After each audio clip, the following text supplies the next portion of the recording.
Welcome to another video.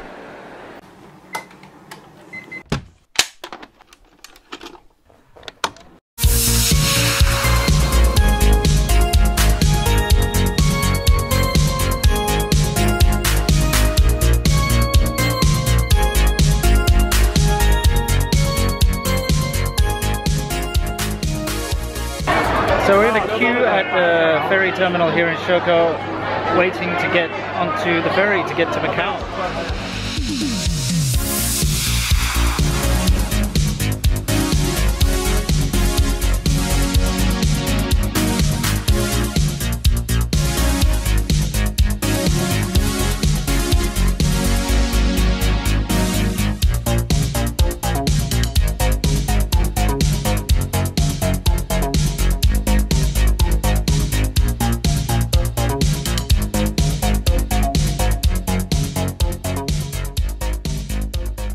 For those of you who are not familiar with Macau, it's one of those special administrative regions of China, like Hong Kong. It used to be a Portuguese colony, but recently, in 1999, it was handed back to China, although it still pretty much exists as a separate little country, and by little I mean very, very little. It's tiny. It's only 30.5 square kilometers, and it's actually I think the highest, most densely populated region in the entire world. So, you know, you got this tiny little place jam-packed with people, and well, you're going to see in this video why that can be a bit of an issue. But anyway, let's get into Macau and take a look at what it's all about. So here we have another queue, and it's actually going all the way that way as well. I'll show you. We should call this place Macau. Now, there are two things that make Macau special. The first is the old European architecture and the sort of mixture of European, you know, Portuguese and Chinese architecture. So it's really interesting to see how they've managed to mix it together. You've got churches and temples all sort of in the same area. And so, yeah, definitely worthwhile checking it out for that aspect. More queuing. This time queuing to go and see a landmark. But of course, the main reason people go to Macau is the fact that it's the only place in China or near China where it's legal to gamble. So it's like the Las Vegas of China. And that brings us on to the main point of this video. Macau versus Vegas. I'm going to be telling you guys what you can expect and the major differences between the two gambling meccas. Before we talk about the main differences, let's talk about the currency. You know, it's kind of strange. They do have their own currency. It's called the MOP, or MOP, I guess it's pronounced MOP, as you can see here. However, they are more than willing to accept Hong Kong dollars, so you don't actually need to change money. If you have Hong Kong dollars, you can spend them everywhere, and plenty of places also accept Chinese RMB as well. So this is what you get in Macau for sort of a middle-of-the-range hotel. It's still fairly pricey, but it's definitely worth it, and it's a good price for Macau. They give you a free, it's quite interesting, they give you like a free phone to take with you that acts like a Wi-Fi hotspot, so you can carry it with you when you go out, which is quite nice. And yeah, what else? Let's take a look in the bathroom. We do have a bath. Hey guys. And yeah, just the usual kind of stuff. So that's how it goes. Even queues to check out. Macau it is.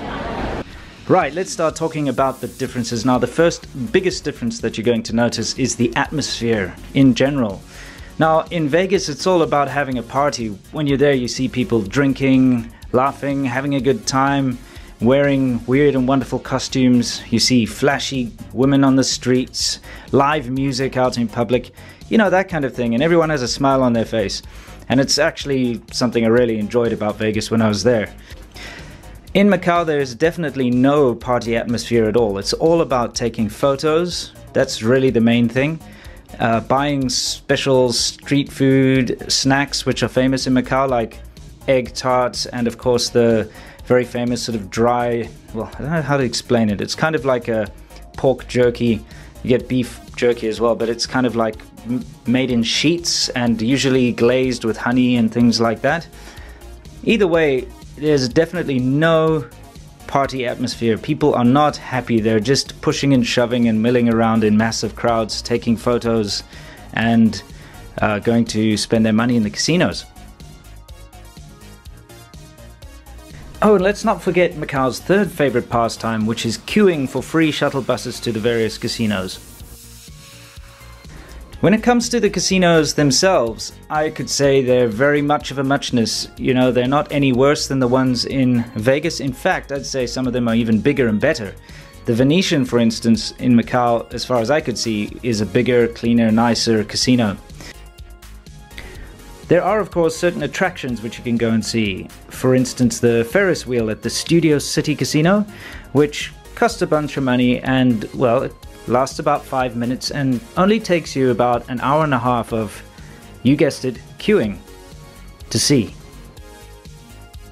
Let's not forget that casinos make fantastic places to take family photos. Now, some of you may not know this, but Macau is actually more successful than Las Vegas when it comes to making money from gambling. And there's a reason for this. First of all, gambling is sort of in the Chinese culture. It's in their blood. If you've ever been to China, you will see people playing cards on the side of the road. They play mahjong behind closed doors. People love gambling here, but it is illegal. So the only way for them to really legally gamble, because of course they do illegally gamble, but to legally gamble is to go to Macau. And on top of that, it's the only place in this part of Asia where you can sort of have a world-class casino experience. So, you know, international bands will come and play in Macau. You know, it's really sort of top-notch when it comes to these sort of things. So, you know, there's a lot that Macau does actually have to offer. But if you're not a fan of crowds, selfie sticks, pushing, shoving, and lots of queues, I suggest you stay away from Macau during holidays, on weekends, you know, any such time. You know, all of this footage was taken on a Sunday and a Monday, and it was jam-packed the whole time. Of course, it is summer holidays, at the end of the summer holidays for children, so there are probably more people than usual. But I can tell you what, if it wasn't for my wife being along with me, because she always manages to cheer me up, and traveling with her is always a, you know, it's always a wonderful experience. But if it wasn't for her, I would have been tearing my hair out, and I would have just gotten the hell out of there.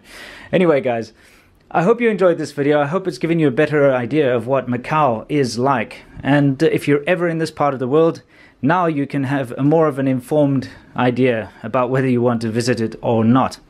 So guys, this video is actually a bit of a landmark video, and I'm going to tell you why. It's the first video that has been completely funded by my YouTube and Patreon supporters. So guys, this video has happened because of you. I mean, of course I paid for my own food and everything, but, you know, travel costs, hotel, all that kind of thing, all paid for by patrons. So guys, this really is basically for you, by you. I wanted to say a huge thank you, because I'm really looking forward to doing more videos like this in the future for you. But I actually have some fantastic news, something really, really big, and that is my documentary Conquering Southern China, which has taken over 10 months to put together and edit and finally get ready, and obviously cost everyone involved a whole lot of time and money, is now finally available on Vimeo on demand. So we've just been through this whole Macau thing.